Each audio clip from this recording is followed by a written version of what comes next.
श्री शिवाय नमस्तु।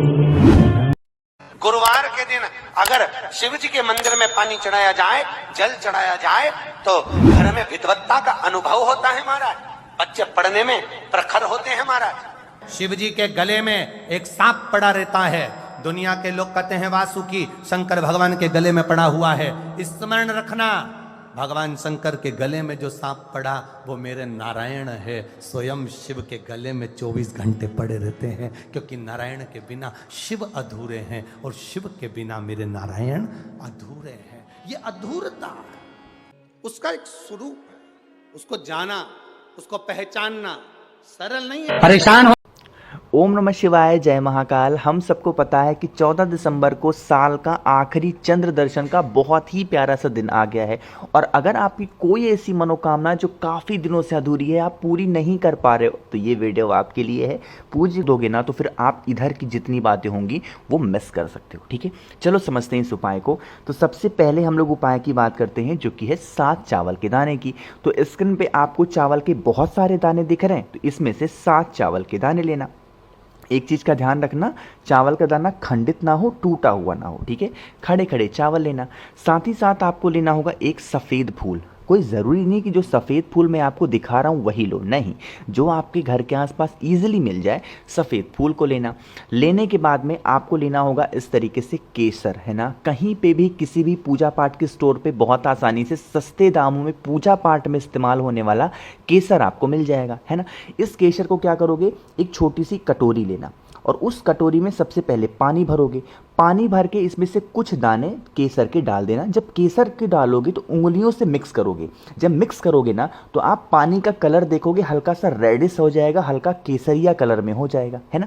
जब वो कलर में आ जाए तो इसी कटोरी में जो 7 चावल आपने लिए हैं उसको डाल देना। ठीक है, जो एक फूल आपने लिया है उसको नहीं डालना, उसको अलग से रखना।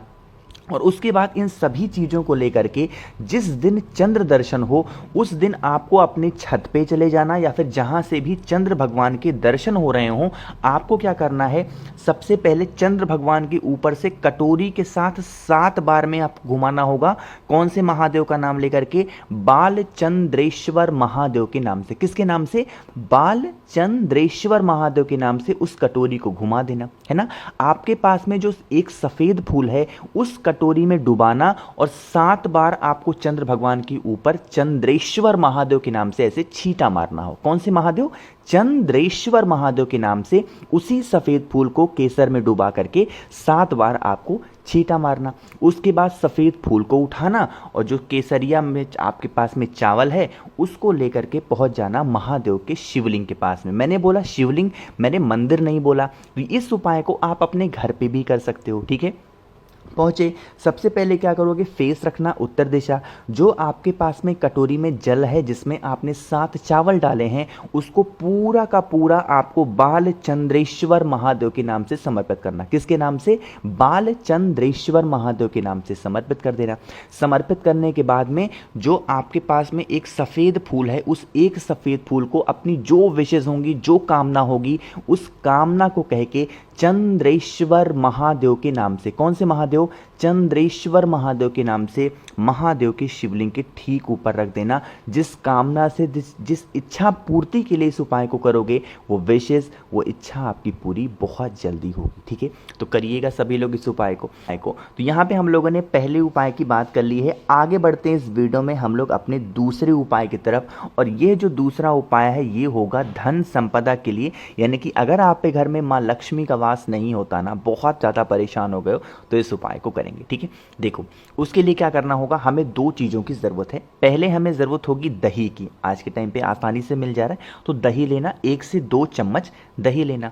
दही, 1 मिनट और ध्यान रखना, जो दही लोगे वो गऊ माता यानी कि गाय के दूध का होना चाहिए। ऐसा नहीं कि भैंस वगैरह के दूध का ले लोगे तब तो दोष लगेगा। तो गऊ माता के दूध की आपको दही लेनी। साथ ही साथ आपको लेनी होगी 1 बेलपत्र, बहुत प्यारी सी, बहुत सुंदर सी, मात्र 1 बेलपत्र लेना। 1 तांबे के लोटे में जल भरना और इस जल के अंदर आपको कुछ भी नहीं डालना। अगर कमल गट्टा आपके घर में हो तो वो ज़रूर डाल सकते हो, बाकी इसके अंदर कुछ भी नहीं डालना, है ना। और पहुंच जाएंगे महादेव के शिवलिंग के पास में। फेस कहाँ रखोगे? उत्तर दिशा, नॉर्थ डायरेक्शन।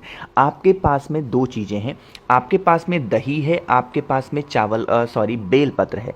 आपको क्या करना होगा? सबसे पहले अपने राइट हैंड में, दाहिने हाथ में दही को लेंगे और महादेव के शिवलिंग के ऊपर अच्छे तरीके से दही का लेपन करेंगे। जितना ज़्यादा अच्छे से आप कर सकते हो लेपन करना। लेपन करने के बाद में जो आपके पास में एक बेलपत्र है ना, जिस जगह पे दही का लेपन किया है उसी जगह पे बेलपत्र को चढ़ाओगे। जब बेलपत्र समर्पित करेंगे तो डंडी हो जाएगी माता अशोक सुंदरी की तरफ और पत्ती का मुख होगा वो हो जाएगा आपकी तरफ। समर्पित कर दिया। लेकिन अभी आपके पास में एक तांबे के लोटे में जल है जिसमें आपने कमलगट्टा डाल रखा है।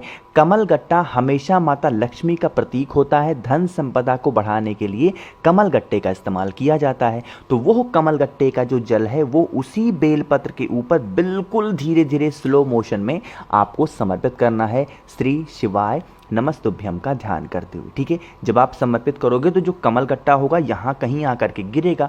उस एक कमलगट्टे को जल चढ़ाने के बाद उठा लेना और लेके चले जाना आप अपने घर पे, जहाँ पे भी रुपए, पैसे, गहने, जेवरात रखते हो वहाँ पर ले जा करके रख देना। कभी यहाँ पे घर में धन संपदा को लेके कोई प्रॉब्लम नहीं